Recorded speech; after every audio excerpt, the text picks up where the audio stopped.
Hello साथियों, आप सभी का आपके YouTube channel exam study centre में स्वागत है। तो दोस्तों, आज की इस वीडियो में हम देखेंगे कि जो क्लास 11 है उसका चित्रकला का मॉडल पेपर देखेंगे, जो बहुत ही सरल है और बहुत ही मोस्ट इम्पोर्टेंट क्वेश्चन है। ओके, आपका पूर्णांक 30 नंबर का रहने वाला है। 4.25 घंटे का आपका पेपर रहने वाला है दोस्तों। ओके, शायद 28 क्वेश्चन के लगभग है इसमें। ओके, शुरू करते हैं वीडियो को। वीडियो शुरू करने से पहले आपसे एक छोटी सी रिक्वेस्ट है कि यदि आप चैनल पर नए आए हो तो चैनल को सब्सक्राइब जरूर करें ताकि सभी नोटिफिकेशन आप तक पहुंच जाएं।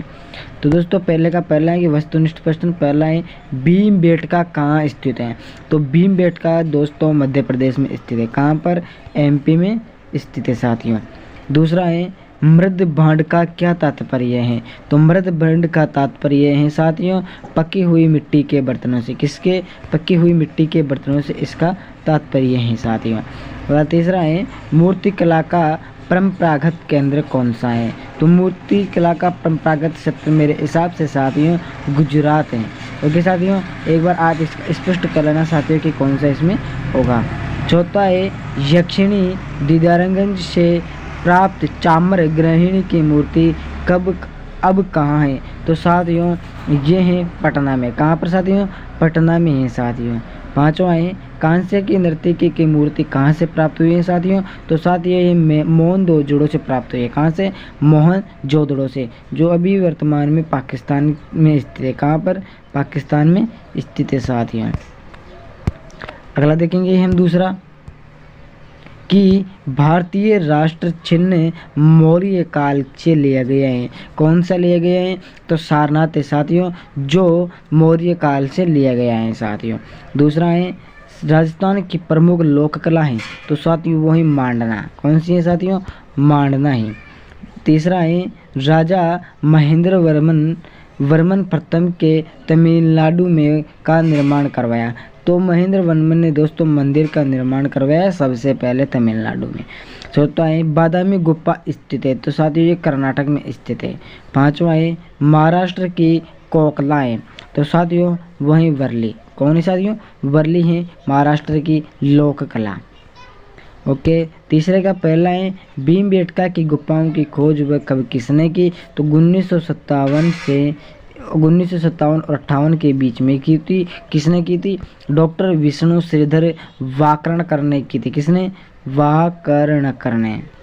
ओके, इस प्रकार से आएगा, इसने की थी साथियों। अगला दूसरा है टेराकोटा से क्या तात्पर्य है। तो टेराकोटा एक लैटिन शब्द है साथियों और पकी हुई धरती से इसका तात्पर्य है साथियों। तीसरा है अजंता में कुल कितनी गुफाएं हैं। तो साथियों अजंता में कुल पूरी 29 गुफाएं हैं। कितनी? 29 गुफाएं। और 32 गुफाएं बौद्ध की हैं। किसकी है? ये अलग हैं। यदि आप 32 और 29 में फर्क जानना चाहते हो तो अजंता की 29 गुफाएं और 32 गुफाएं बौद्ध की है साथियों।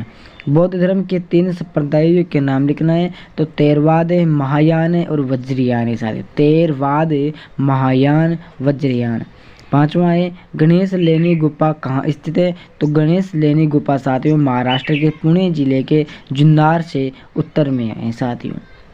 छठा है मंदिर के पूजा ग्रह कितने प्रकार के होते हैं। तो साथियों 3 प्रकार के होते हैं, संदर किस्म के, निरंतर किस्म के और पंचायतन किस्म के। ओके साथियों, ये कंप्लीट हो चुका है। सातवां है अर्धनेश्वर मूर्ति से क्या वर्णित है, इसके बारे में लिखना है। ग्वालियर किले को देखकर कौन भयभीत हो गया साथियों, इसके बारे में भी आपको स्पष्ट तरीके से लिख देना है। चौथे का पहला है कि अजंता के भित्ति चित्र क्यों विख्यात है, यानी कि क्यों प्रसिद्ध है। तो साथियों ये भारत और उसके लोगों के सबसे पुराने जीवित चित्र में से एक है, इसलिए फेमस है। ये तकनीकी दृष्टि से दुनिया भर में पहले नंबर पर आते हैं, इसलिए फेमस है। ये बौद्ध वास्तुकला और शिल्पकला की धरोहर है, इसलिए फेमस है। ओके साथियों, आप और लिख सकते हो, यानी कि 2 नंबर का एक क्वेश्चन है, 4 अंक का हो गया। दूसरा खजुराहो के लक्षण मंदिर का आपको वर्णन करना है साथियों।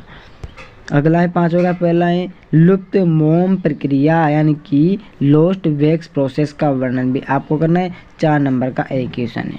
दूसरा इंडो इस्लामी वास्तुकला के प्रादुर्भाव के बारे में भी आपको वर्णन करना है साथियों, अच्छी तरीके से लिख देना है।